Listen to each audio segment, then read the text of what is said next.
정하고 정하다 내 죄를 졌게 하신 주 나로 하신 나 내가 주께요 지금 가오니 십자가의 보혈로 날 씻어 주소서 약하고 주께로 주께로 나가면 힘주시고 내 추함을 고치서 주시네 내가 주께로 지금 가오니 십자가의 보혈로 날 씻어 주소서 나오라 하심은 온전한 믿음과 또 사랑함과 평안함 다 주려 함이라 내가 주께요 지금 가오니 십자가의 보혈로 날 씻어 주소서 나로라 하심은 온전한 믿음과 또 사랑함과 평안함 다 주려 함이라 내가 주께요 지금 가오니 십자가의 보혈로 날 씻어 주소서 큰 죄인 못 받아 살 길을 얻었네 한없이 넓고 큰 은혜 베풀어 주소서 내가 주께로 지금 가오니 십자가의 보혈로 날 씻어 주소서 그 피가 맘속에 큰 증거됩니다 내 기도 소리 들으사 다 허락하소서 내가 주께로 지금 가오니 십자가의 보혈로 날 씻어 주소서 그 피가 맘속에 큰 증거됩니다 내 기도 소리 들으사 다 허락하소서 내가 주께로 지금 가오니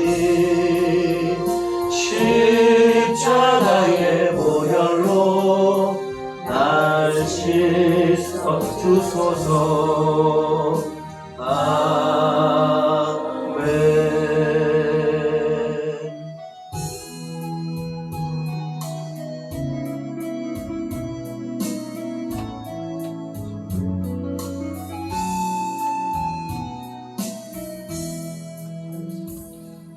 하나님은 너를 지키시는 자 너의 우편에 등을 되시니 낮의 해와 밤의 달도 너를 해치 못하리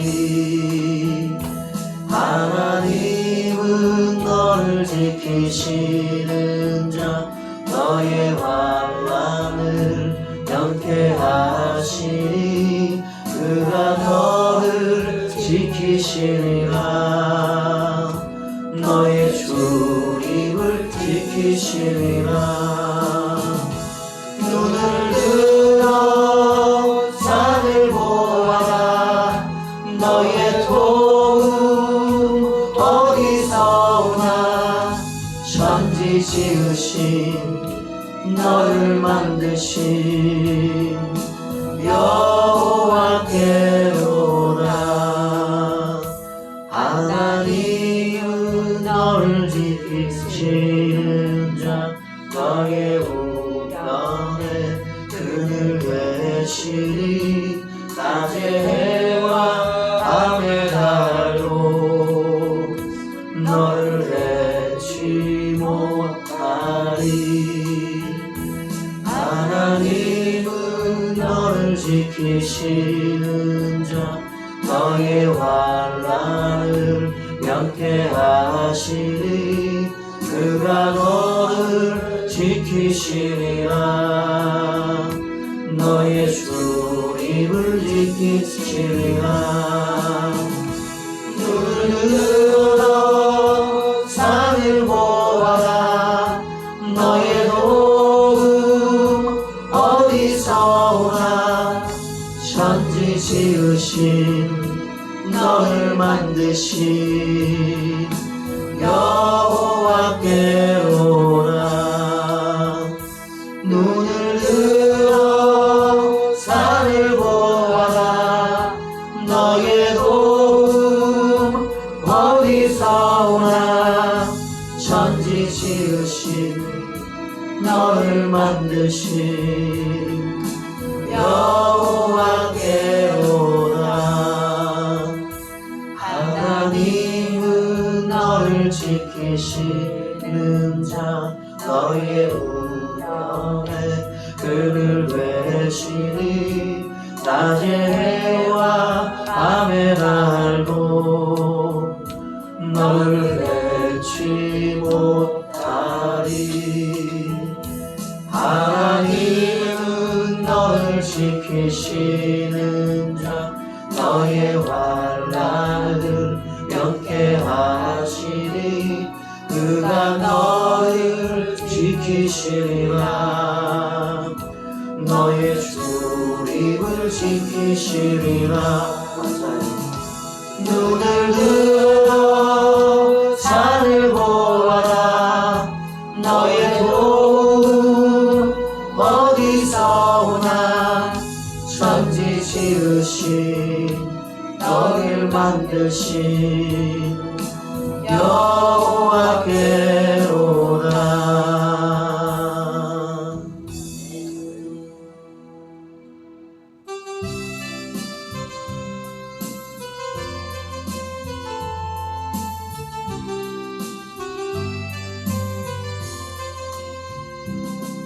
내가 걷는 이 길이 꼭 구워두는 수가 있어도 내 심장이 물렁이고 가슴 아파도 내 마음속으로 여전히 기뻐하는 까닭은 하나님을 실수하지 않으시일세.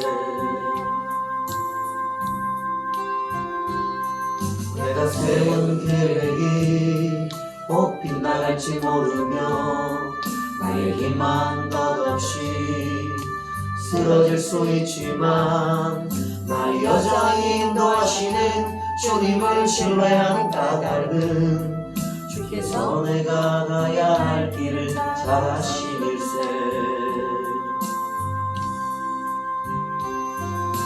어두운 밤 어둠이 깊어 나를 다시는 밟지 않을 것 같아 보여도 내 신앙 부여잡고 주님께 모든 것 맡기리니 하나님을 내가 믿음일세. 지금은 내가 볼 수 없는 건 너무 많아서 너무 멀리 감을 얻은 거여도 분명히 오라. 나 두려워 아리아리 만사를 주님께 내어 차츰차츰 안개는 거치고 하나님 지으신 빛이 뚜렷이 보이리라. 가는 길이 온통 어둡게만 보여도 하나님은 실수하지 않으신다네. 차츰차츰 안개는 거치고 하나님 지으신 빛이 뚜렷이 보이리라. 가는 길이 온통 어둡게만 보여도 하나님은 실수하지 않으신다네.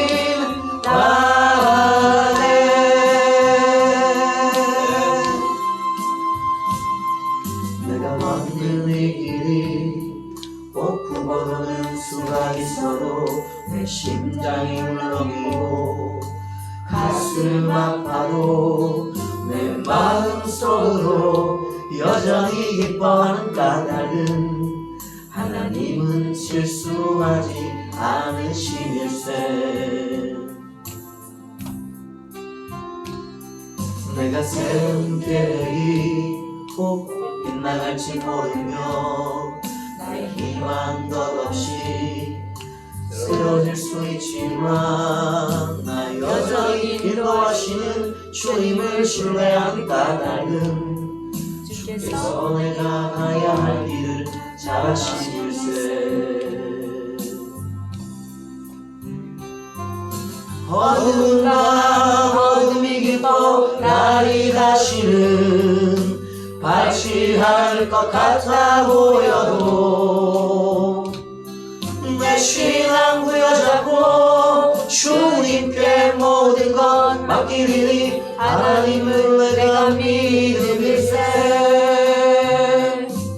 지금은 내가 볼 수 없는 건 너무 많아서 너무 멀리 가물가물 어른거려도 운명이 오라 나 두려워 아니하리. 만사를 주님께 내 마음 맡기리. 차츰차츰 안개는 거치고 하나님 지으신 빛이 뚜렷이 보이리라. 가는 길이 온통 어둡게만 보여도 하나님은 실수하지 않으신다네. 차츰차츰 안개는 거치고 하나님 지으신 빛이 뚜렷이 보이리라. 가는 길이 온통 어둡게만 보여도 하나님은 실수하지 않으신다네.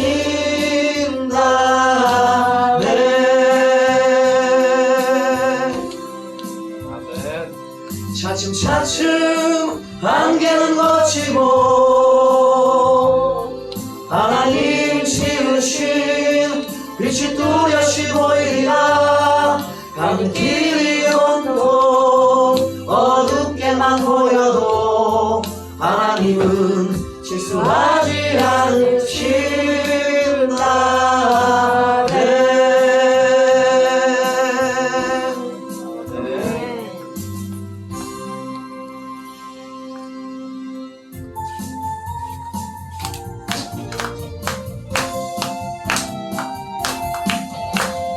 방황하는 나에게 주님 오셔서 못 박힌 손 내밀며 오라 하시네. 주님을 맞이하는 나의 마음에 성령의 단비가 내려옵니다. 너의 마음이 주님께 열리었느냐. 믿음으로 주 말씀을 받을 수 있나. 주여 나의 마음이 갈급하오니 성령의 빛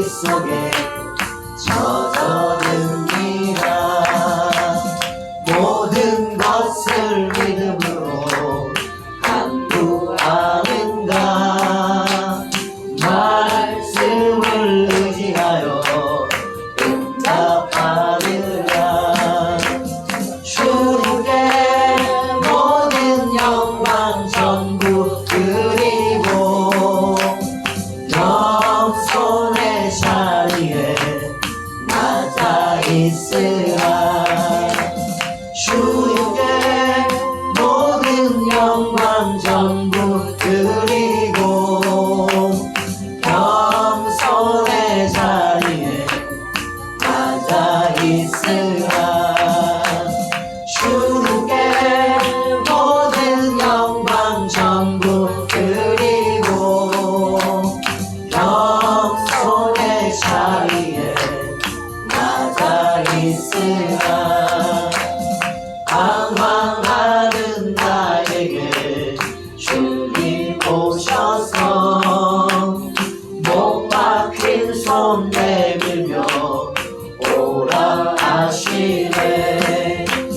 주님을 맞이하는 나의 마음에 성령의 담비가 깊이 내려옵니다. 방황하는 나에게 주님 오셔서 못 박힌 손 내밀며 오라 하시네. 주님을 맞이하는 나의 마음에 성령의 담비가 내려옵니다. 네. 너의 마음이 주님께 열리었느냐. 여러분 소리입니다. 믿음으로 주 말씀을 받을 수 있나. 아멘. 주여 나의 마음이 갈급하오니 성령의 빛 속에 젖어듭니다. 너의 마음이 주님께 활짝 열리었느냐.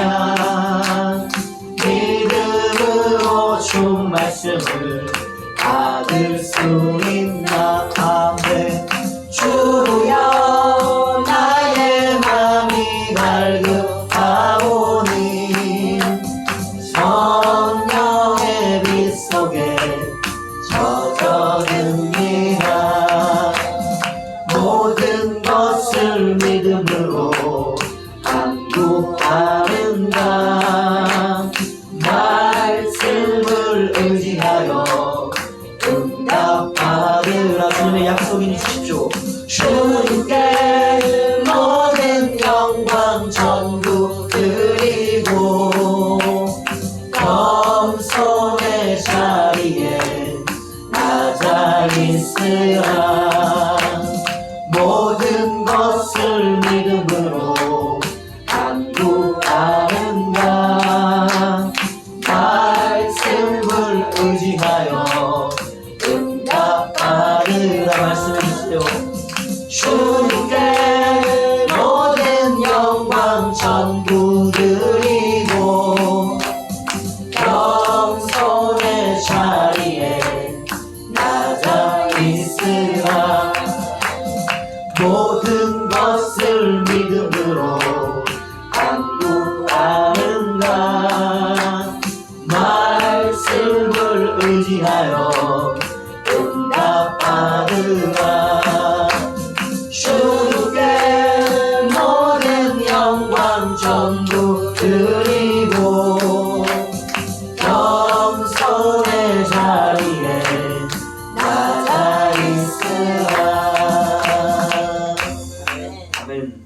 사도신경으로 신앙을 고백합니다. 전능하사 천지를 만드신 하나님 아버지를 내가 믿사오며 그 외아들 우리 주 예수 그리스도를 믿사오니 이는 성령의 잉태하사 동정녀 마리아에 나시고 본디오 빌라도에게 고난을 받으사 십자가에 못 박혀 죽으시고 장사한 지 사흘 만에 죽은 자 가운데서 다시 살아나시며 하늘에 오르사 전능하신 하나님 우편에 앉아 계시다가 저희로서 산 자와 죽은 자를 심판하러 오시리라. 성령을 믿사오며 거룩한 공예와 성도가 서로 교통하는 것과 죄를 사하여 주시는 것과 몸이 다시 사는 것과 영원히 사는 것을 믿사옵나이다. 아멘. 찬송가 197장 부르신 후에 김다인 교사 기도해 주시겠습니다.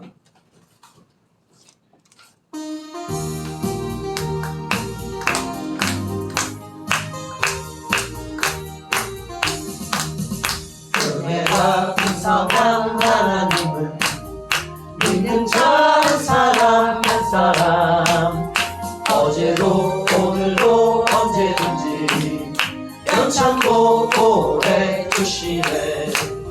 주여 성령의 은사를 오늘도 내려 주소서. 성령의 뜨거운 불길로서 오늘도 충만케 하소서.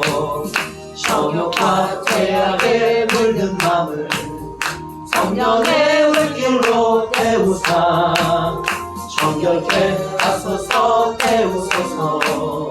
깨끗게 하여 주옵소서. 주여 성령의 은사들 오늘도 내려 주소서. 성령의 뜨거운 물길로서 오늘도 충만케 하소서. 주 인생의 제물로 돌아가신 어린 양 우리 주 예수여 꿈속에 은혜를 내리시사 오늘도 구원해 주소서. 주여 성령의 은사를 오늘도 내려 주소서. 성령의 뜨거운 불길로서 오늘도 충만케 하소서. 주님의 기쁘신 은혜만을 세상에 알리셨다리니 하늘의 능력과 권세로서 오늘도 입혀주옵소서. 주여 성령의 은사를 오늘도 내려 주소서. 성령의 뜨거운 불길로서 오늘도 충만케 하소서. 주님의 기쁘신 은혜만을 세상에 알리셨나니 아멘. 하늘의 능력과 권세로서 오늘도 입혀주옵소서. 주여 성령의 은사들 오늘도 내려 주소서. 성령의 뜨거운 불길로서 오늘도 충만케 하소서. 주님의 기쁘신 은혜만을 세상에 알리셨나니 하늘의 능력과 권세로서 오늘도 입혀주옵소서. 주여 성령의 은사들 오늘도 내려 주소서. 성령의 뜨거운 불길로서 오늘도 충만케 하소서.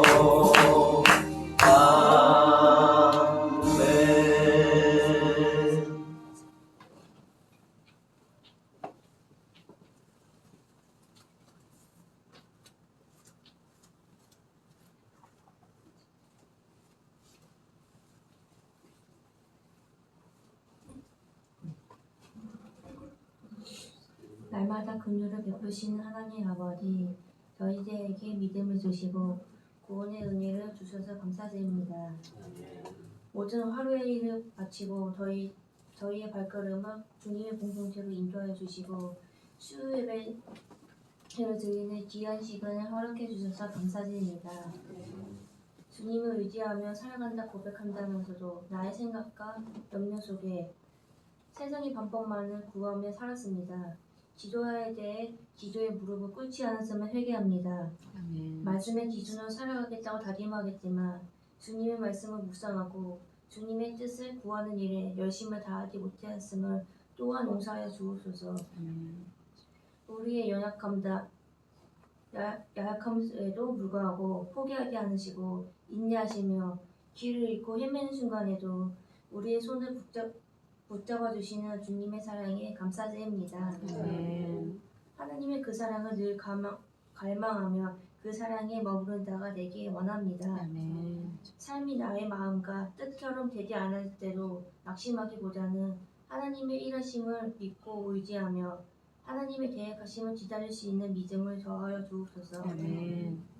나의 부족함을 보는 것이 아니라 주님의 크심을 바라보고 나를 인도하시는 하나님의 열심을 쫓아 순종하는 자가 되게 하여 주옵소서. 아멘.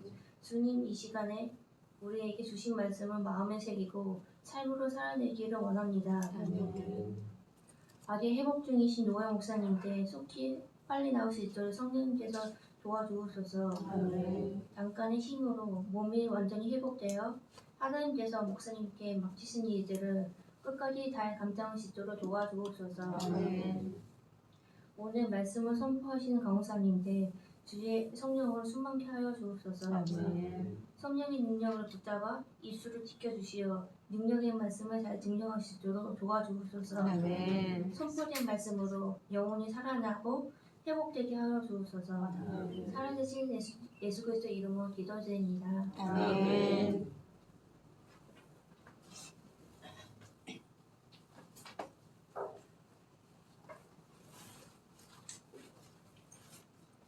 같이 성경 읽으시고 그다음에 좀 말씀 나누겠습니다. 보실 말씀 고린도전서 12장 1절에서 12절입니다. 고린도전서 12장 1절에서 12절 말씀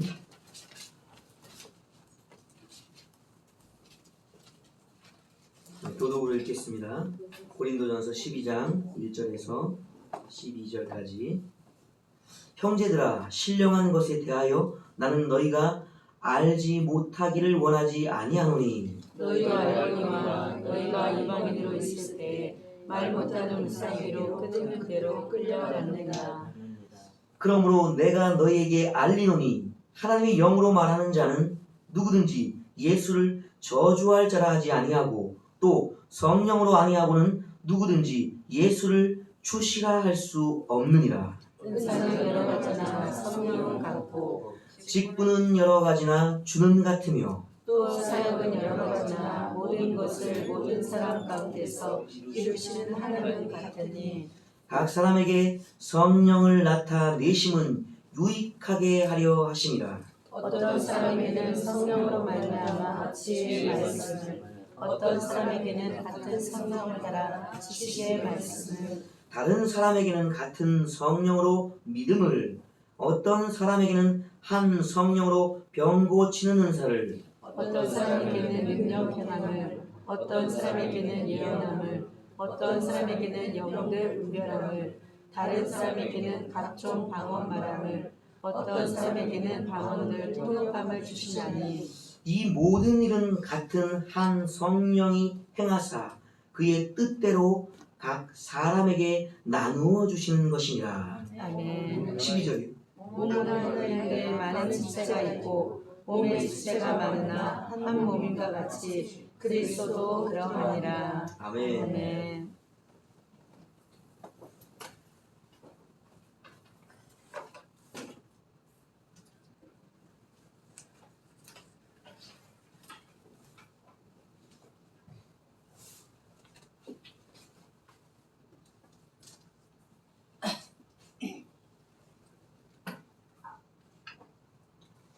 할렐루야, 할렐루야. 크진 않죠? 이제 계절이 엄청나게 더운 계절이 돌아왔습니다. 낮 시간에 막 그냥 아무것도 안 하고 그냥 가만히 있어도 땀이 그냥 줄줄줄 흘러내리는데 안 더우세요? 괜찮으세요? 지칩니까? 아유 좀 까다지죠? 날씨가 이게 보통 날씨가 아닙니다. 더운데 이제 여러 가지 좀 건강 관리나 이런 것들을 하셔야 될 때가 됐어요. 40도? 지금 올라갔대 40도까지? 36도까지? 대단합니다. 예.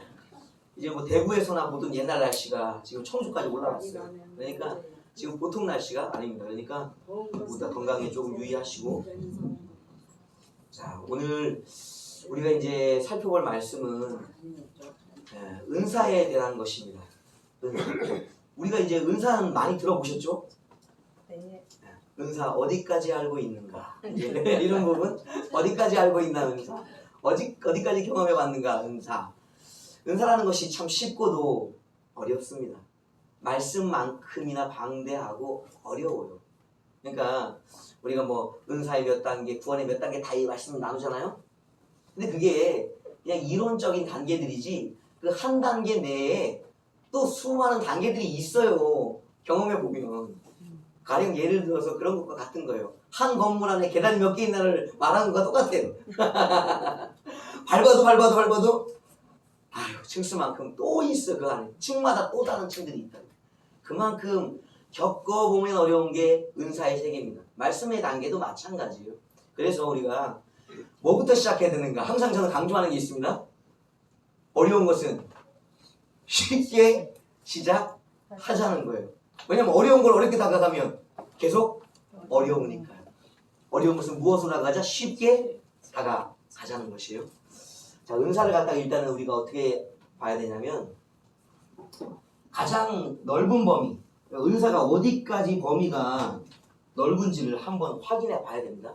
왜냐하면 은사가 어디서부터 어디까지인지를 확인해야지만 우리의 삶 속에서 하나님이 원하시는 것이 무엇인지가 분명해져요.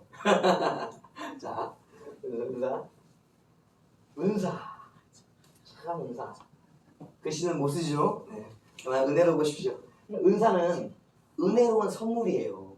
그러니까 우리가 여러분 많이 들어보셨을 거예요? 카리스마 들어보셨어요? 카리스마? 들어보시죠? 이거 다 생소하세요. 이거 너무 이걸 그냥 풀어서만 얘기했나? 가끔씩은 유식같이 또 해봐야 되나? 카리스마라고 들어보셨죠? 네. 저 사람 카리스마 있어. 그게 바로 뭐예요? 이게 카리스마가 이게 은사예요, 은사.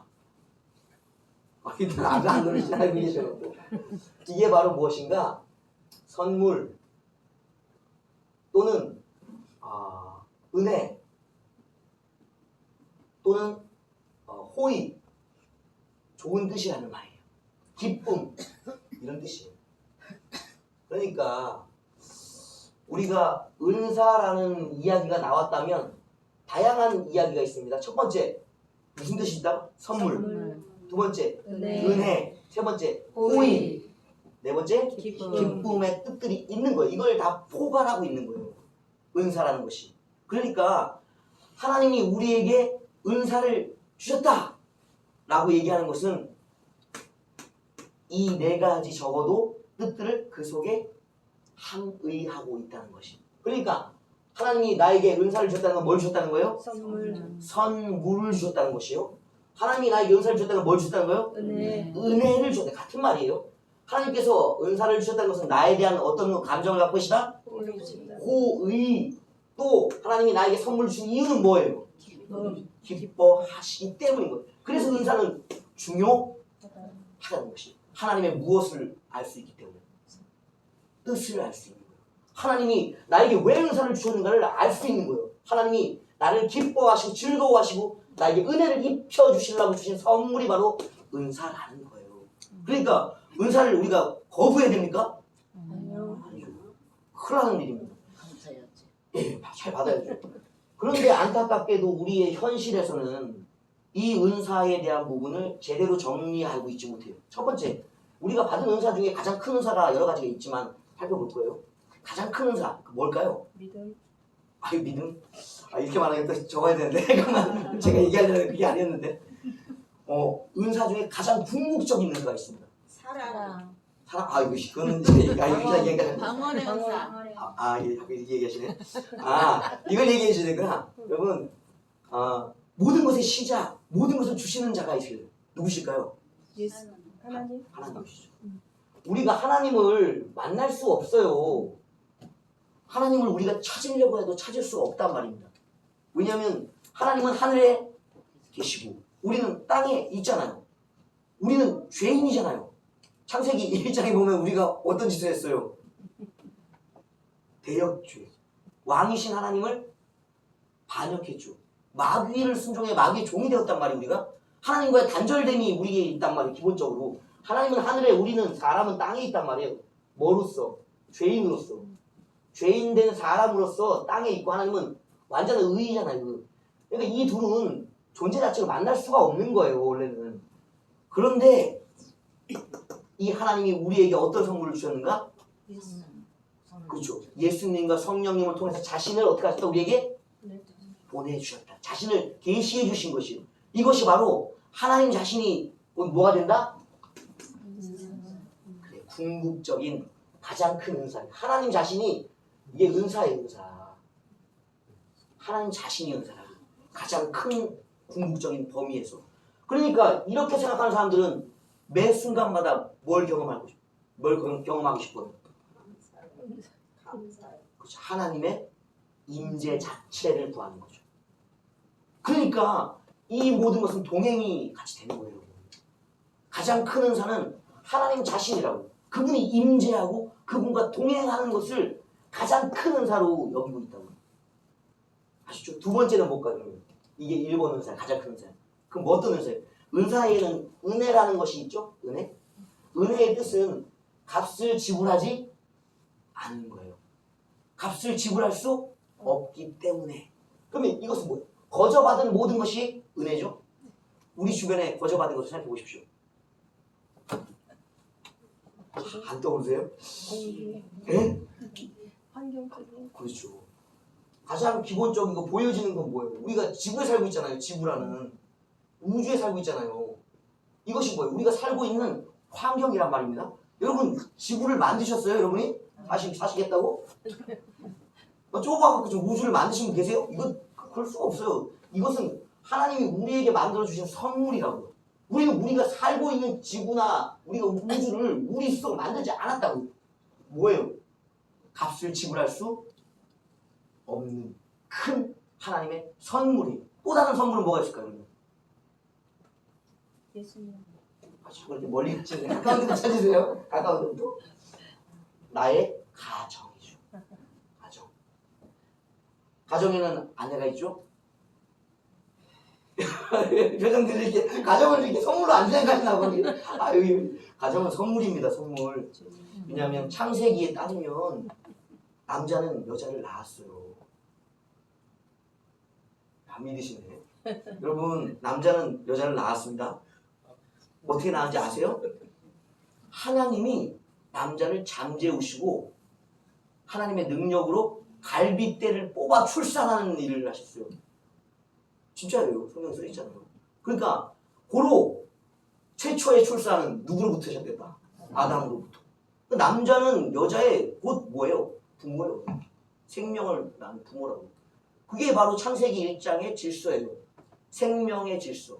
그 다음부터는 이제 모든 존재가 누구로 태어나요? 여자를 통해 태어나죠.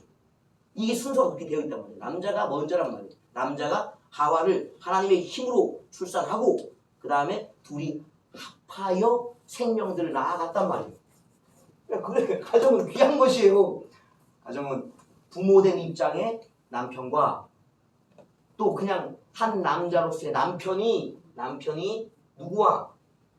자기의 딸이자 배필인 누구와? 아내와. 또 이 둘이 뭘 해요? 하나님의 창조 사역을 하죠. 어떤 창조 사역? 그렇죠. 생명의 창조 사역. 누가 태어나요? 하나님. 이것이 바로 하나님의 뭐라는 거예요? 은혜예요. 은혜. 값을 치르셨어요? 생명의 값을 치르셨어요? 안 치르죠. 그러니까 은혜란 말이 은혜, 선물이란 말이고 하나님 거저주신 선물. 가정이 또 다른 게 뭐가 있어요? 찾아보십시오. 또 가시는데. 교회. 이 교회하면 빼놓을 수 없는 게 목회자예요. 목회자. 교회와 목회자가 왜 선물일까요? 목회자를 통해서 누구를 경험합니까? 주님을 경험하는 거예요. 우리는 이 자리에 주님이 와 계시다면 여러분 어떨 것 같아요? 여러분 죽어요 우리. 그러니까 주님이 안 오시고 누굴 보내주신 거예요? 목회자를 보내주신 거예요. 성령도 오시지만 왜 목회자를 보내주니까 죄인들이 주님 앞에 서면 죽어요. 그러니까 누굴 보내주셔? 대리자로 사람을 보내주는데 그 사람이 누군가? 목회자요. 그러니까 와서 목회자가 뭘 하겠어요? 하나님의 말씀을 전하는 거예요. 누구 대신 왔습니까? 주님들이 지났으니까 그곳이 바로 어떤 장소에서 교회라는 장소. 그러니까 교회와 목회자가 없다면 우리는 누굴 경험할 수 이 궁극적인 은혜, 은사인 누굴 경험할 수 있는 일이 없어요. 하나님 경험할 수가 없는 거예요. 그러니까 이것은 바로 가장 중요한 영적인 단계 이제 접어드는 거 영적인 단계 은혜, 은사예요. 그 다음은 또 무엇이 있을까요? 아이고 이러니 이거 어떻게 하면 좋을까요? 자, 우리가 맨날 보는 성경입니다. 이 성경은 영적 단계로 가는 가장 중요한 수단이에요. 이 안에 뭐가 다 있기 때문에. 그렇죠. 하나님이 들어가 있죠. 또 교회와 목회이 들어가 있죠. 또 가정에 대한 이야기가 들어가 있죠. 우리가 사는 환경에 대한 이야기가 들어가 있죠. 모든 것을 담고 있는 것이 무엇이다? 성경이에요. 성경을 통하지 않고서는 하나님도 모든 것을 알 수가 없어요. 이것도 명백한 우리가 거저받은 은혜인 것입니다. 또 다른 것들 찾아보세요. 주변에 내가 값을 지불하고 누리고 있는 것이 있는지 아마 찾아보기 힘들 겁니다. 그래서 하나님으로 궁극적인 은사로부터 시작해서 우리가 살고 있는 이 환경, 지구까지 모든 일들이 다 하나하나 살펴보니 뭘 지불하지 않고 쓰고 있다? 값을 지불하지 않고 쓰고 있는 거예요. 그러면 하나님은 왜 이것을 값을 지불할 수 없는 이 귀한 은혜들을 우리에게 은사들을 주셨는가? 이유가 뭘까요? 아이고 값을 지불할 수 없다. 이거 왜 그렇게 값을 지불할 수 없다. 왜 이렇게 큰 것을 할 수 없다. 이게 바로 은혜인데 왜 은혜를 주셨냐고요? 왜 은혜를 주셨을까요? 값을 지불할 수 없게. 뭐 하라고? 감사하라. 뭘 할 수 없으니까. 값을 지불할 수 없는 은혜이기 때문에 감사하라고. 그러면 우리의 매 순간은 어떻게 되어야 할까요? 이 모든 것을 우리가 누리고 있는 매 순간은 감사해야죠. 그 찬송 부르잖아요. 우리가 모든 것이 은혜. 바꿔 말하면 모든 것에 감사. 주님은 범사에 뭐라고 그래요? 왜 그러신지 알겠죠? 은혜를 선물을 우리에게 주셨기 때문에 거저 주셨기 때문에 우리가 이 은혜에 감사하는 것이 그래서 주시는 것이 은사는 너무나도 귀한 것이에요. 꼭 기억하셔야 돼요. 이런 것이 은사입니다. 근데 이 은사를 우리가 넓은 범위로 쓰는 것이 아니라 아까 막 얘기들 나온 것이 좁은 범위의 은사가 있어요. 이 어느 쯤에 있을까요? 이 어느 쯤에? 요 정도쯤이라고 생각하면 되겠네요. 요 정도쯤에 성경에 기록되어 있고 또 교회와 목회자들을 통해서 받는 은사가 있어요.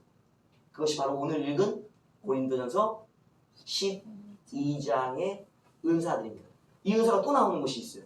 로마서 12장. 거기 로마 12장. 여기까지 아시겠죠? 적어보겠습니다. 적으면서 한번 살펴볼게요. 그래서 우리가 이것을 이야기하는 이유는 은사가 편협한 의미의 은사만을 이야기하는 것이 아니라는 거예요.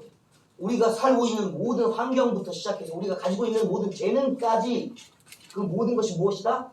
은사다라는 것이에요. 그 중에 영적인 부분에 도움을 주는 은사가 있다라는 것이죠. 그 부분을 우리가 집중적으로 은사라고 부른다는 거예요. 그러니까 은사를 거부하는 사람들이 있습니다. 중지론자들이 그래요.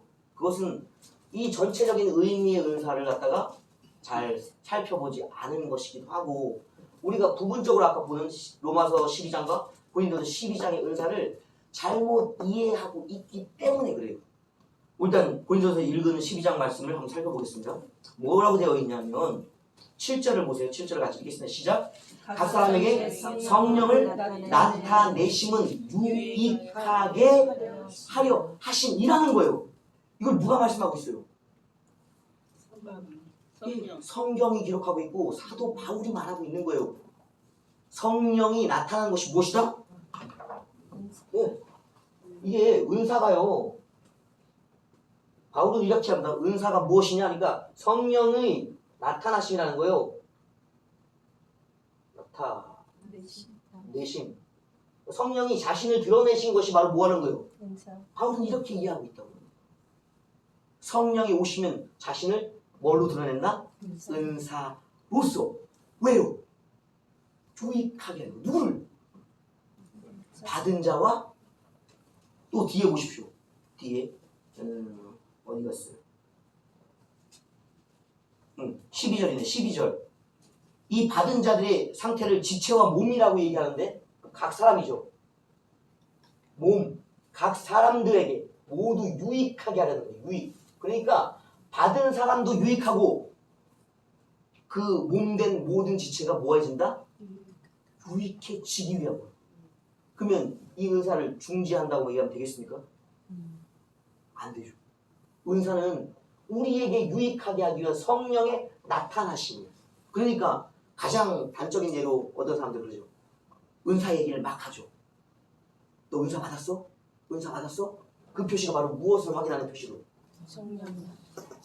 성령을 받았는지를 확인하는 표식으로서 은사를 확인하는 거예요. 그게 좀 지나쳐서 그렇지 그건 성경적인 이야기입니다. 우리 사이에도 보십시오. 성령 받았는지 보이세요? 안 보여요. 근데 뭘 보면 보여요? 은사를 쓰는 걸 보면 보이는 거예요. 은사는 사람에게서 받는 것이 아니라 성령에게서 받는 것이기 때문에 하늘로부터 받는 것이 티가 난단 말이에요. 그가 바로 성령 받은 사람임을, 하나님의 사람임을 증명해주는 도구, 증거이기도 한 것이에요. 꼭 기억하셔야 돼요. 은사를 거부해서는 안 됩니다. 성령의 사역이요, 우리의 구원의 보증이요, 서로를 유익하게 하는 귀한 선물이기 때문이에요. 아셨죠? 자, 그럼 정리를 해봅시다. 그러면. 자, 우리가 고전 지금 12장을 읽었습니다. 고전 12장. 여기 나오는 은사가 무엇이죠? 하나씩 하나씩. 첫 번째, 지혜. 또 두 번째는요? 지식. 믿음. 세 번째, 믿음. 네 번째, 병고침. 다섯 번째, 능력 행함. 여섯 번째, 예언. 일곱 번째, 나만 얘기. 분별. 제일 앞서시니까요. 자, 앞에 계시니까. 영분별. 8번 방언과 9번이 통역. 또 이제 12장, 이게 로마서 12장인데 로마서 12장을 한번 펴보십시오. 로마서 12장 4절에서 8절. 로마서 12장 4절에서 8절. 로마서 12장 4절에서 8절. 도독을 읽겠습니다. 제가 4절 읽고 한 절씩 읽을게요. 우리가 한 몸에 많은 지체를 가졌으나 모든 지체가 같은 기능을 가진 것이 아니니 이와 같이 우리 많은 사람이 그리스도 안에서 몸이 되어 서로 지체가 되었느니라. 우리에게 주신 은혜대로 받은 은사가 각각 다르니 혹 예언이면 믿음의 분수대로, 혹 섬기는 일이면 섬기는 일로, 혹 가르치는 자면 가르치는 일로, 혹 위로하는 자면 위로하는 일로, 구제하는 자는 성실함으로, 다스리는 자는 부지런함으로, 긍휼을 베푸는 자는 즐거움으로 할 것이니라 라고 되어 있거든요. 그러니까 여기 나오는 은사들 정리해보면 이렇습니다. 하나씩 정리해볼게요. 자, 첫 번째가 무엇입니까? 예언. 자, 로마서의 은사는 예언입니다. 첫 번째. 두 번째는 섬김이죠.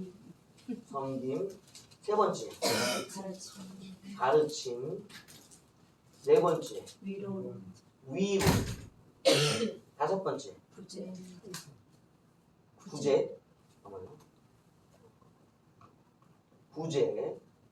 여섯 번째는 긍휼. 일곱 번째, 다스림. 로마서는 지혜, 지식, 믿음, 병고침, 능력, 예언, 영분별, 방언과 통역으로, 로마서 12장에서는 예언, 섬김, 가르침, 위로, 구제, 긍휼, 다스림으로 은사들을 표현하고 있어요. 이 은사들은 우리에게 유익을 주는 거기 때문에 이 은사를 받은 자들도 유익하고 이 은사가 있는 교회 자체와 지체들도 무엇하다? 유익하다는 것이에요. 왜 그런가? 이것들이 가지고 있는 성격 때문에 그래요. 우리가 이 은사자들, 은사를 받은 자들은 무엇을 감당하게 됩니까? 은사자는 뭘 받느냐면요. 직분 그리고 사역을 감당하게 돼요. 그러니까 은사 자체가 아까 전에 뭘 감당한다고요? 기능. 뭐의 기능? 몸의 지체로서의 기능. 그러니까 은사자는 그 교회에서 그 공동체에서 몸의 기능을 하게 되기 때문에 뭘 받게 되는가? 직분. 직분을 받으면 뭘 하게 되는가? 일을 하죠. 사역을. 그럼 반대로 얘기하면 사역하는 자, 직분 받는 자는 반드시 뭐가 있어야 돼요? 은사가 있어요. 왜요? 근데 일을 할 수. 그렇죠. 이 공동체에 유익을 끼치는 기능이 있어야 되기 때문에 은사가 없으면 뭡니까? 아무것도 공동체에 유익을 끼칠 수가 없는 거예요. 이것이 중요한 것입니다. 우리가 성경적인 여러 가지들이 있습니다. 성경을 잘 정립하는 것이 교리예요. 교리. 그러니까 교리를 정립하는 것만큼 중요한 것이 이거는 은사를 정립하는 겁니다. 정립이 뭐겠어요? 바로 알고 사용하는 것이죠. 이것을 꼭 기억하셔야 돼요. 그래서 우리가 은사를 받아야만 하는 것이에요. 그리고 그것을 교회 내에서 사용해야만 하는 것입니다. 그래야지 교회가 건강한 교회, 살아있는 교회, 체험이 있는 교회가 되어지는 것입니다. 누굴 만나기 때문에? 성령을 만나고 있기 때문인 것이죠. 오늘 우리가 또 부분적으로 뭐만 사용하는가? 특별히 방언이나 뭐 이런 한정적인 것만을 추구해가요. 그러다 보니까 다른 부분이 있잖아요. 여러 부분들이. 그러니까 서로에게 도움을 줄 수 있는 유익이 적어지는 거예요. 적어진다. 그래서 교회 내에 되도록이면 무엇을 사용해야 다양한 은사들이 있도록 우리가 뭐 해야 된다? 기도해야 하는 것입니다. 은사를 제한하면 안 되는 것이에요. 그러면 살펴보겠습니다. 은사 뭘 받으신지 본인이 아시고 계세요?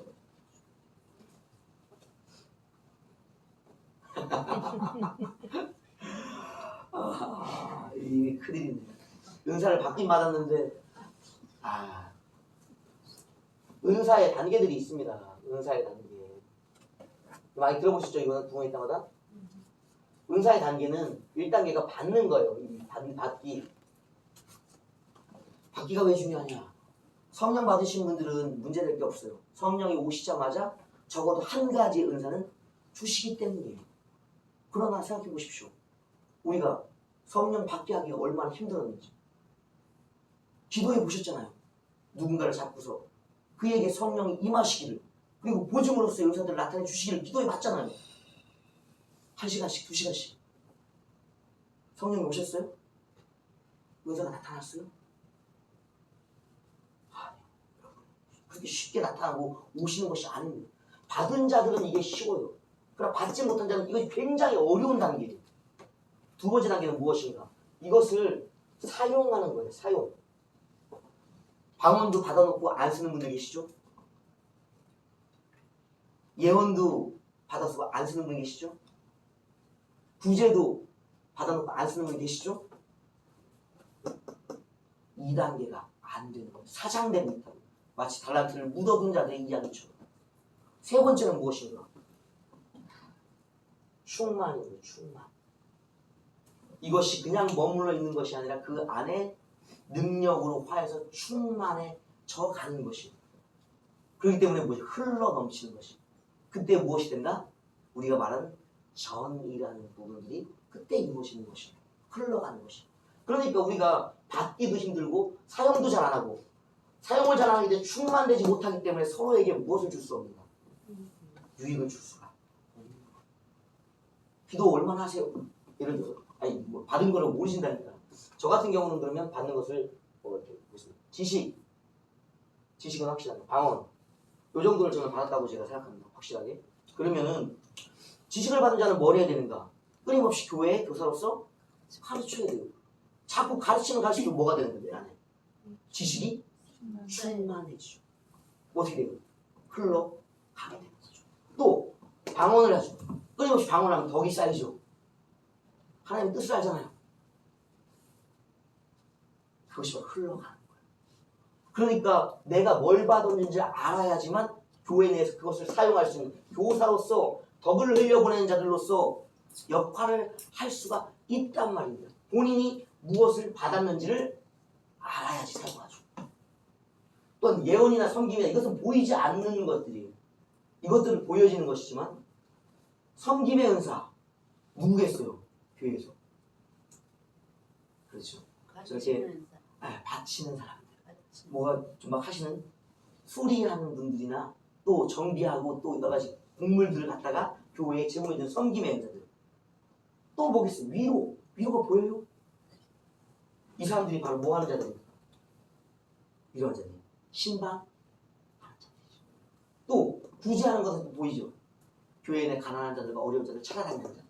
긍휼, 이게 뭐 전도하는 사람들로 표현될 수 있겠습니다. 다스리는 자들, 장로님들이시죠.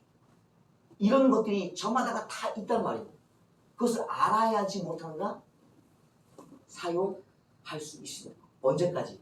그것이 충만의 지동. 반드시 사용하셔야 돼요. 반드시. 은사가 어렵네 이게. 어떻게 했나 은사를. 주여, 너무 어려운 걸 다루는 주제가. 이거 한 번은 마무리 쳐야 되는데. 하여튼 은사는 여기까지 하고 오면 성경 도리 정리나 빨리 하겠습니다. 자, 고린도전서와 로마서에서 다루는 은사들이 9가지, 7가지가 있다. 이것을 모두 뭐한다? 받기 위해 기도해야 한다. 그리고 받았으면 뭐 해야 한다? 사용해야 한다. 언제까지? 충만하여 흘러가도록. 자, 요거는 됐습니다. 은사는 중지되는 게 아닙니다. 중지될 수 없어요. 가장 작은 의미의 은사, 가장 넓은 의미의 은사에 있어서도 무엇할 수 없다? 중지되어서는 안 된다. 사용되어야 한다는 것입니다. 그래야지 교회가 건강하게 존속할 수 있는 거예요. 자, 그러면 이제 성경에 대한 정리를 한번 해보겠습니다. 성경에 대한 정리. 성경은 이제 모든 것을 담고 있다고 말씀드렸어요. 그 모든 것의 시작들을 우리가 뭐 여러 가지 할 수 있지만 성부, 성자, 성령이죠. 성령. 그리고 또 등장하는 사람이 누굽니까? 사람이죠. 사람. 우리 천사들입니다. 이 모든 내용이 어디에 담겨져 있는가? 성경 안에 담겨져 있어요. 그래서 성경을 우리가 너무 방대하기 때문에 몇 가지 이제 주제로서 요약한 것이 있습니다. 그것이 바로 우리가 조직신학이다 그래요. 그러니까 성경을 체계적으로 좀 잡아놓고 딱 균형 있게 우리가 블록 쌓기 하는 것처럼, 그죠? 첫 번째 질문이 있습니다. 주제에 대한 질문이 있죠. 하나님은 누구신가? 그것이 바로 무엇인가? 신론이에요. 하나님은 누구신가? 두 번째, 사람은 누구인가? 그것이 뭐예요? 인론, 인간론. 세 번째, 그리스도는 누구신가? 이게 뭐예요? 그리스도론입니다. 네 번째는 성령은 누구신가? 이게 바로 성령론입니다. 다섯 번째, 교회는 무엇인가? 교회론이죠. 여섯 번째, 종말은 무엇인가가 종말론이죠. 이렇게 6가지 정도의 주제가 성경에 대한 요약입니다. 첫 번째, 다시 신론. 하나님은 누구신가? 두 번째, 인간론. 사람은 누구인가? 세 번째, 그리스도론. 그리스도는 누구신가? 네 번째, 성령론. 성령님은 누구신가? 다섯 번째, 교회론. 교회는 무엇인가? 여섯 번째, 종말론. 종말론은 무엇인가? 예, 성경을 요약하면 이렇게 6가지로 요약해 볼 수가 있습니다. 그러면 좀 더 쉽게 볼 수 있겠죠. 성경이 무엇인지. 자, 신론. 하나님은 누구신가를 어떻게 정리하고 있어요? 하나님은 하나님이시다. 근데 그것이 삼위일체 하나님이시다. 삼위일체 많이 들어보셨죠? 삼위, 성부와 성자와 성령이 한 몸이시다. 하나님이시다. 한 분 하나님이시다. 또 신론에서 하나님에 대해서 어떻게 정리하고 있습니까? 창세기 창조주 하나님, 창조주 하나님. 창세기 잘 나오죠? 또요. 하나님의 성품들이 나와요. 성품. 이 세 가지는 하나님은 누구신가 신론에 대한 기본적인 이해들입니다. 우리가 삼위일체 신앙을 잘 이해해야 되는 게 왜 그러냐면 이 삼위일체가 지속적으로 그리스도와 성령과 교회와 종말까지 무엇하고 있기 때문에 영향을 미치고 있기 때문인 것이요. 그러니까 우리가 삼위일체가 왜 중요한가? 바로 이 모든 성경 요약하고 있는 사역들과 내용들에게 영향을 미치고 있다는 것입니다. 그러니까 성부와 성자와 성령이 이 모든 것을 함께 하고 있다는 것입니다. 그게 바로 이제 성경이 말하는 증언입니다. 왜 그것을 말하고 있을까요? 왜 삼위일체 하나님이 이어야만 하는 건가요?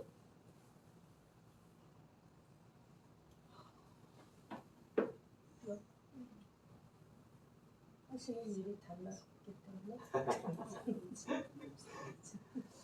신약과 구약의 단절을 막기 위한 것이죠. 구약은 철저히 누구로 묘사되고 있어요? 구약은 하나님 아버지의 이죠. 신약은 예수 그리스도와 성령이죠. 이 잘 드러나지 않는 부분이 있다고요. 그러니까 삼위일체 안에서 이것을 보면 단절이 없죠. 구약과 신약이 동일하게 뭐예요? 하나님의 말씀이에요. 그러니까 삼위일체 신학은 성경을 온전하게 이해하고 보존하는 데 있어서 중요한 것이에요. 단순히 사용만이 아니에요. 그러니까 이 부분만을 인정하는 저기겠죠. 구약만 인정하는 데가 누구 유대교죠. 네. 그 신약을 인정하지 않습니다. 그러니까 우리가 구약과 신약을 삼위일체 안에서 봐야지만 무엇할 수 있다? 그들을 안을 수 있는 거예요. 오늘 본문 뒤에도 나오지만 성령이 오심으로 무엇이 하나 있다고 말하냐면 유대인과 이방인이 성령 안에서 하나라고 말하고 있어요. 그러니까 우리가 이 삼위일체 예수 그리스도와 성령을 통해서 구약을 품는 거예요. 유대인들을 품는 거란 말이에요. 그들과의 별이 없는 거예요. 벽이 없는 거예요.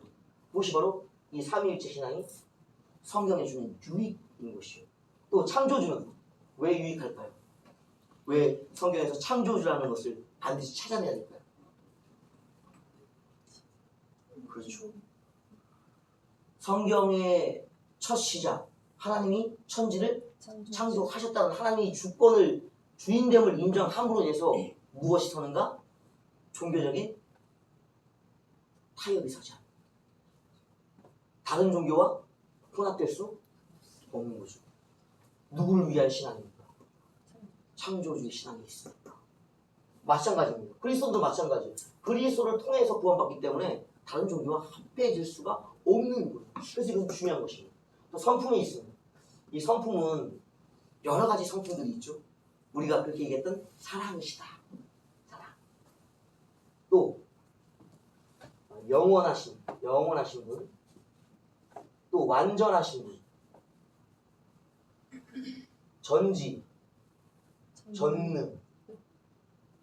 이런 것들을 통해서 무엇을 할 수 있는가? 우리가 이것들을 겪어보지 않아도 이것들을 다 말하려고 그러면 성경에 있는 모든 체험을 우리가 해봐야 하잖아요. 근데 해보지 않고서도 무엇 할 수 있다? 하나님에 대해서 간접적으로 이제 알 수가 있다는 거예요. 그래서 실론에서는 하나님이 세 분이시고 한 분 하나님이시다. 그분이 세상을 지으셨다. 그분의 성품은 사랑, 영혼, 완전, 전지, 전능의 성품들을 가지고 있다라고 우리에게 하나님에 대한 지식을 전해주는 겁니다. 이것이 되어야만 우리가 공유할 수 있는 거예요. 무엇과?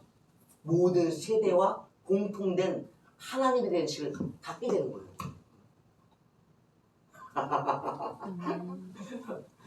야, 이게 다 주무시는 분위기인데 깨워야 되는 거 어떡하죠? 아직 갈 길이 먼데. 인간론은 간단하게 하겠습니다. 인간론은 창세기에서 드러났던 인간, 사람이 하나님의 창조물이잖아요. 근데 누구에게 굴복됩니까? 순종합니다. 마귀에게. 사탄 마귀에 굴복하면 그 종이 되죠. 이 종됨이 바로 인간론의 핵심인 것이에요. 사람은 하나님의 종이 아니고 마귀의 종이 되었다라는 것이에요. 그럼 마귀의 종이 되었다, 죄의 종이 되었다는 것은 바로 무엇입니까? 죽음이잖아요. 죽음. 인간의 상태를 잘 표현해주고 있는 것이 인간론인 것이에요. 사람은 죄인이다, 마귀의 종이다 라는 것이 성경의 결론입니다. 이것을 인정해야만 하는 것이에요. 그것이 인정되어야만 바로 세 번째 주제인 그리스도론이 설 수가 있는 거예요. 그리스도의 핵심은 뭡니까? 예수께서 모든 사람의 죄를 사하셨다는 것이에요. 그게 성경의 요약인 것이에요. 죄사함입니다. 죄사함. 죄사함. 여러 가지 신학들이 있지만 이 죄사함을 부정하는 것이 최근의 신학의 경향이에요. 성경이 말하고 있는 가장 중요한 것은 죄사함인데 죄사함을 부정한다. 그럼 그리스도가 필요성이 있겠어요? 없죠. 예수님이 우리에게 하나의 필요가 없는 것이에요. 죄의 문제를 해결할 수 없으니까. 그러니까 우리가 기독교의 근본이 무엇인가? 바로 그리스도의 죄사함이에요. 그 이유가 바로 사람은 모두 전적인 타락, 죽음의 상태에 있기 때문에 그리스도가 절대적으로 필요한 것이라는 것이에요. 이거 꼭 기억하셔야 되는 것입니다. 이것을 손상시키고 망각하면 우리 기독교가 설 수가 없어. 존속할 수가 없다. 이것이 심각한 일입니다. 그러니까 우리가 성경 위에서 성경이 말하는 대로 무엇을 세워야 되는가? 신학, 교리들을 세워가야 해요. 이 목회 현장이나 나중에 살펴보면 여러 가지 어려움들을 만나게 되는 지점이 여기입니다. 죄사함을 부정하기 때문에. 자, 이 죄사함의 문제를 다음에 다루어내는 것이 무엇인가? 우리가 죄사함을 받았다. 그러니까 완전한 칭의를 받았다는 거잖아요. 그러면 칭의를 입고 나서 하나님의 자녀가 되었어요. 자녀가. 이 자녀됨과 칭의를 지켜내기 위한 것이 무엇인가? 바로 성령의 역사예요. 그러니까 우리가 예수를 믿음으로 완전한 은혜 한 번에 끝나요. 그건 얻은 거예요. 근데 죄를 짓나요? 안 짓나요? 짓습니다. 지금까지 지었던 모든 죄를 용서받았어요. 죄를 지었어요. 그럼 그건 뭐가 되는 거예요? 죄인이 되는 거죠. 그러니까 그것을 극복하게 도와주는 분이 누구예요? 성령께서. 뭘 통해? 회개를 통해서. 회개. 또 이 회개가 지속되려면 혼자 가능할까요? 불가능하죠. 아까 말했듯이 목회자와 장소적인 교회가 있어야만 지속적으로 뭘 경험할 수 있습니까? 임재를 경험할 수 있는, 힘을 공급받을 수 있는, 은사를 공급받을 수 있는 거예요. 그래서 바로 교회의 필요성입니다. 무엇하기 위해? 공동체의 존속을 위해서. 공동체가 지속되기 위해서 교회가 필요한 것이에요. 성도였어요. 공동체. 그리고 그들 모두가 무엇을 맞이하게 될 때 교회를 지켜야 된다? 하나님의 심판이라는 것을 맞이하게 된다라는 것이 이제 성경의 요약입니다.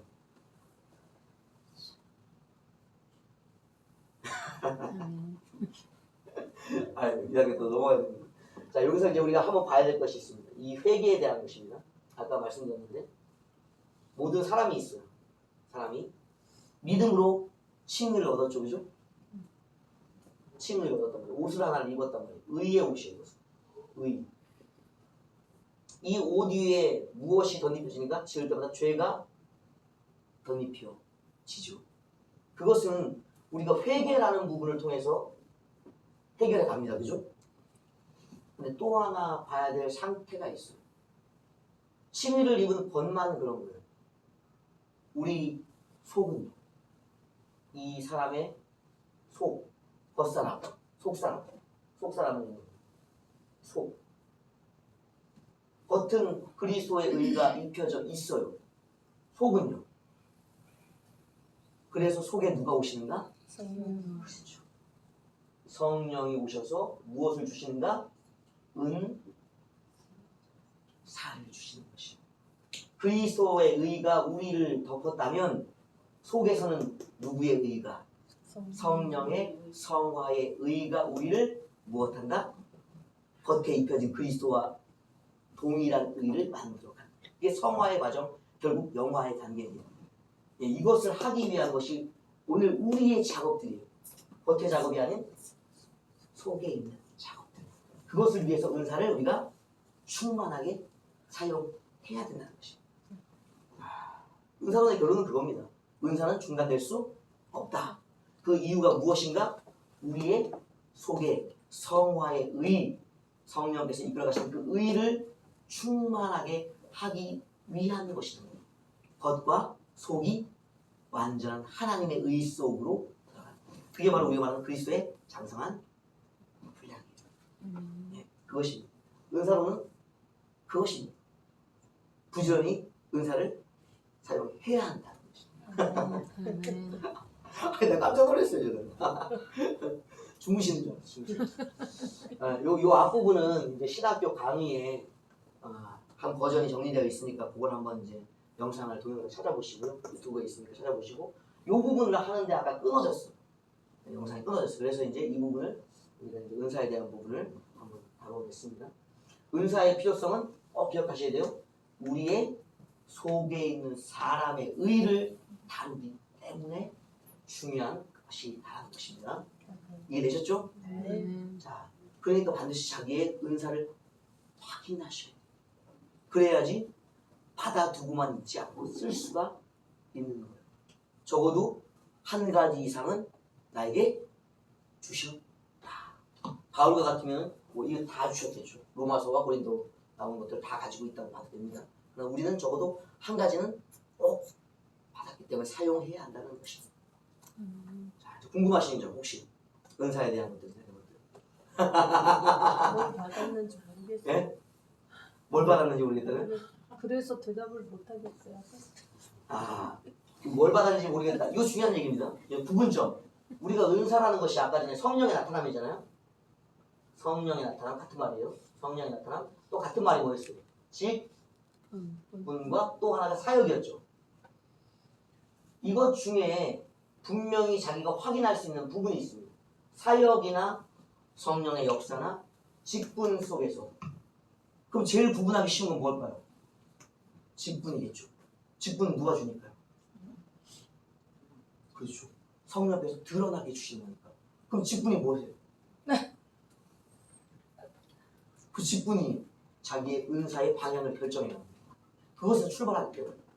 그러니까 내가 가령 예를 들어 설명을 할게요. 그러면 집사다. 집사. 집사의 직분을 받았다. 은사가 뭐겠어요? 구제죠. 구제. 구제의 은사죠. 이해가 안 되시는 거예요? 그러니까 처음에 집사가 세워진 이유가 있잖아요. 가난한 자들을 뭐하라고? 구제하라고. 구제하려면 어떻게 해야 돼요? 찾아다니야 되잖아요. 그래서 집사의 직분은 바로 구제. 또 전도자의 직분 뭐겠어요? 그렇죠. 위로이죠. 위로. 권면이죠. 권면. 이게 전도자입니다. 그러니까 전도사는 직분이 위로와 권면에 있어요. 또 하나 교회의 교사는 그렇죠. 가르침과 지식 여기 있는 거예요. 그러면 사도들은요? 지혜나 능력 행함들 또 가서 뭘 해요? 병을 고치잖아요. 신유 같은 것들. 그러니까 직분과 함께 은사가 구분되어져요. 꼭 기억을 하셔야 돼요. 목사는요? 긍휼 이런 것들이죠. 그러니까 오늘날 내가 받은 은사가 무엇인가를 따라서 하셔야 돼요. 이거 뭐가 안 맞는 거예요? 은사와 직분이 안 맞으면 일을 안 하게 되는 거죠. 왜냐면 할 수가 없습니다. 목사가 됐는데 긍휼이 없어. 자비가 없어. 부모 안 치면 못하는 거예요. 그러니까 목사의 직분을 받으면 안 되죠. 은사를 알고 있어야 직분을 받는 거예요. 사역이 안 됩니다. 꼭 기억하셔야 돼요. 내 직분을 내가 받긴 받았는데 직분 감당이 안 된다. 그럼 뭐가 안 맞는가? 은사와 맞지 않고 있다. 반납하셔야 돼요. 자, 또 궁금하신 거. 뭐가 있어요? 은사가 중단될 수 없다고 네. 이제 하셨잖아요. 근데 이제 이 얘기를 들었을 때는 그냥 제가 알고 있는 그냥 이제 은사 되게 단편, 그러니까 딱 그냥 구분되어져 있는 그러니까 저기 진유 은사 막 이렇게 그 병고치고 어떤 이제 사역을 하는 데 있어서 막 일어나는 기적과 역사들이 막 일어나는 네. 있잖아요. 근데 가끔 보면은 이제 그 은사가 행함이 그렇게 나타남으로 내가 하나님과 관계를 이제 잘 이어가고 있다. 그거를 이제 착각하거나 이제 판단하지 말라고 그냥 이제 지나가면서 이제 듣거든요. 또 이제 쓰임 받고 이제 버려지는 뭐 그런 이야기들 막 들리잖아요. 근데 이제 은사가 중단될 수 없다. 그러면은 그 구분이 뭐 있는 건가요? 아니면은 그냥 이제 될 수 있죠. 우리가 이제 하나 봐야 될 게 뭐냐면 저번에 한번 했던 것 같은데 소명과 사명에 대해서 우리가 한번 했던 것 같아요. 사명에 대해서. 소명이라는 것은 뭐 여러 가지 볼 수 있지만 나에게 있어서의 하나님의 부르심, 구원이에요. 나의 구원. 그럼 사명은요? 너 구원이에요. 그러면 이 소명이나 사명이나 모두 같은 단계를 갔는데 구원의 서정이 있습니다. 그 저번에 한번 해서 기억나시죠? 네. 소명으로부터 시작해서 중생, 회개, 그리고 뭐 믿음, 칭의, 양자, 그리고 성화현이 명환하는 이 서정을 봤거든요. 내가 왜 구원을 받았기 때문에.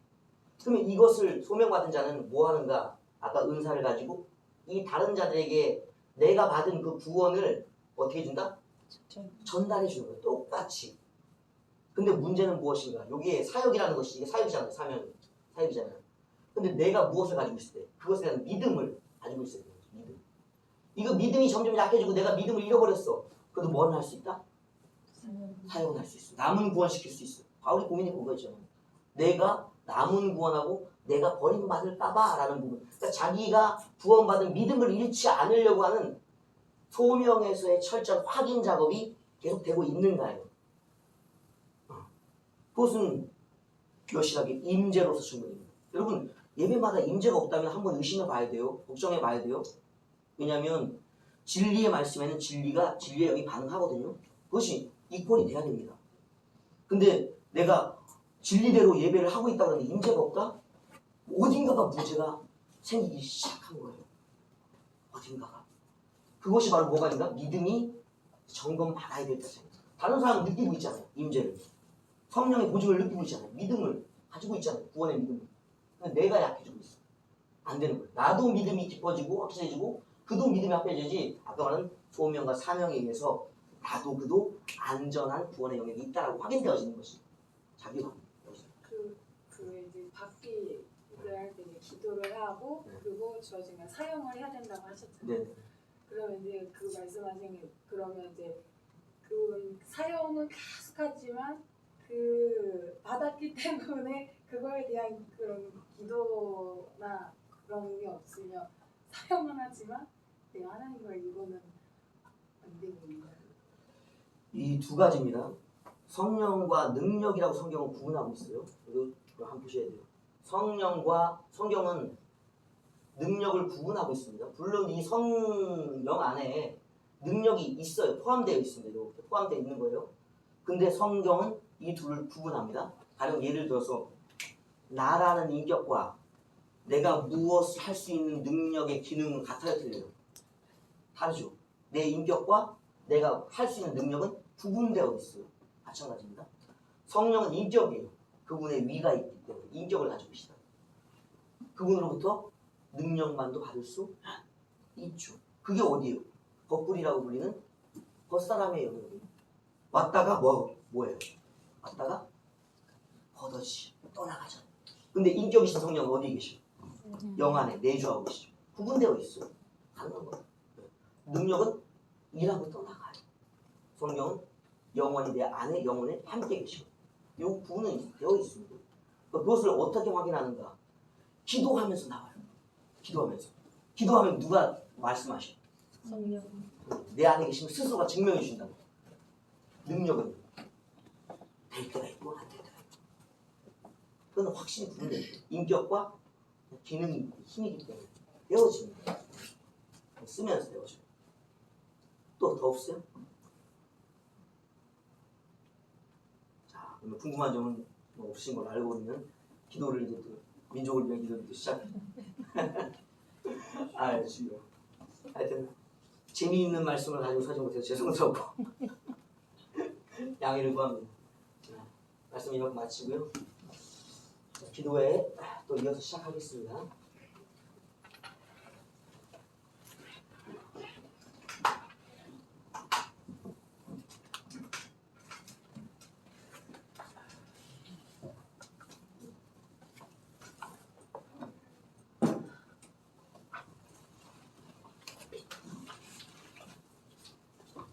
민족을 위한 기도에 찬송 부르면서